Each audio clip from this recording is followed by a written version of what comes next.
大家晚上好，新加坡时间2025年8月18日周一晚间的6点整，为大家更新一下比特币最新盘面走势。比特币要回调到哪里才叫做回调到位呢？那我们还能看涨比特币吗？这波多头的趋势是否已经完全终结？待会呢，我们会从技术面和基本面来给大家进行一下分析，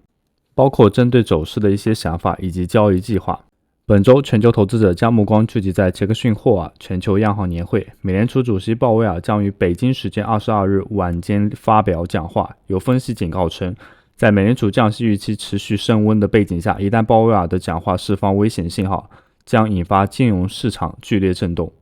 值得注意的是，股神巴菲特似乎关注到压住未来的利率将走低，他大举建仓增持了房地产板块。市场预期鲍威尔的演讲可能会涉及美联储未来货币政策路径以及美联储政策独立性等相关话题。接下来我们从技术面进行分析，从周线级别比特币 K 线去看，这里收到了一个倒挂锤子，是一个空头信号。这根 K 线的话代表了比特币多头往上拉盘，最终呢拉出历史新高点之后呢，市场并没有追多，反而呢来了很多抛压，直接把比特币价格再次拿下来了。那我们接下来需要留意的就是比特币周线级别到底是哪里受阻了。周线级别受阻的阻力点呢，在119371美金左右。你可以看到这一口价格呢是没有一根周线级别 K 线高于这一根线的，主升的位置在这里是没有的，所以呢，因此比特币可能会在接下来进行一些反弹。那目前比特币的价格是115000美金左右，往下呢会有哪一些支撑呢？比较好的支撑就是当年这一个周线级别的牛旗往上突破的最终阻力区112000美金，也就是我们上次在这个位置做多的一个点数。因此在这里跌下来之后呢，就会有个很好的支撑点位，那也就大概会落在112000美金左右了。再上一点点的支撑点在哪里呢？这就是一个周线级别的阳 K 发力点114000美金。好了，说了这些时间比较大的框架点数，我们再来提一下短线的一些操作想法。那比特币的价格呢，也没有如我们所料去这样子进行反弹，而是进一步的下跌。如果它日线级别没有办法收回去曲线以上的时候呢，明天可能就要重新考量比特币。这周有机会可能会慢慢继续往下震到最下面边缘前方主力回撤点的那一个突破点112000美金。在什么情况下我们可以在这个点数去做多呢？可以留意一下一种 K 线，就是当下来讲呢，大家其实有一个愿景啊，就是做多比特币到 M 顶直到牛市结束。那但是呢，有一种 K 线会来到这个位置，它跌破了 M 顶顶线，然后在这里进行盘整，但是没有进一步跌，反而收回来。这个样子呢，就会形成一个类似于黄金坑，也叫做一种假跌破反弹。那我们回归到更短的时间周期，当下如何去看待？其实会有一些不乐观，因为 W 的颈线是我们认为该要撑住比特币的点数，但是呢也跌下来了。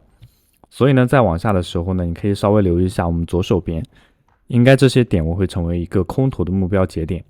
我们刚刚在周线级别的话，画了一个119370美金的线。那其实你可以看到，在这一点呢，也是短时间跌破回撤往下的点。现在呢，如果要改变整个空头的结构，从小周期时期来讲的话，需要达到118600才能进行改变。那做空的朋友，如果市场是反弹到这一个位置，你才去考量，否则不会在这个位置上去进行追空。这是我们配合一些资金费率，倾向于不会在这个位置上去开空。那你说有没有机会在这个位置会形成一些反转呢？也不好说，除非它就是慢慢出现这种上攻的 K 线，否则的话都难以在这个位置左侧去判断它会不会就是在这个位置上进行筑底，因为它并不属于一些比较好的支撑区域了，都跌破了这个 W 的颈线，这是目前比较悲观的想法。那其实美股期货那一边呢，并没有这么差的市场状态啊，就是美股呢它其实没有大跌，无论是期货，但是比特币的行情确实是走的会比较弱。现在我们右侧看起来好像115000这里刚好撑住了，对不对？那接下来是不是可以看反转的？首先来讲一个问题，从长线方面来讲，很多人说这里如果再继续往下跌，跌至112000美金附近的话，那这就是一个非常标准的 M 顶走势。如果1:1跌幅的话，这里就会看向10万左右这一个区间范围之内。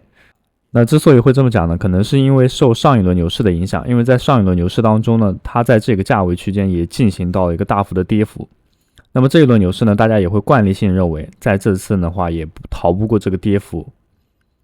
那所以呢，看向10万的话会比较正常，但其实我们并不这么认为啊。首先从长线方面来讲，看向比特币这一个买卖风险指标，非常有意思的是，尽管价格创出了 ATH，就是 all time high 最高点。但是呢，我们这个买卖风险指标还是在底部的这个位置，它甚至都没有到之前11万2000美金的时候这个 0.3 的位置。我们在看之前的上一轮牛市，比特币在达到6万4千美金的时候呢，这个买卖风险指标事实上已经来到了非常非常过热的顶部区域，比6万9千这里还要再高。但是呢，它这个买卖风险指标呢，反而是一个触底的状态，所以认为短线方面下跌是有可能，但是呢，11万应该是铁底中的铁底的，应该不会见到11万以下。比特币短线差针呢，我们不能100%讲会差到11万以下，但是就日线级别来讲，这么低的一个买卖风险指标，比特币呢是不可能在日线方面大幅的站在11万之下的。那对于后面的整体走势的话，我们仍然是一个长期看涨的态度，所以宁愿做多也不要做空。在影片的最后呢，我们再来提一下降息。9月真正降息的概率是多少呢？美国通胀爆炸，币圈暴跌，现在是抄底还是离场？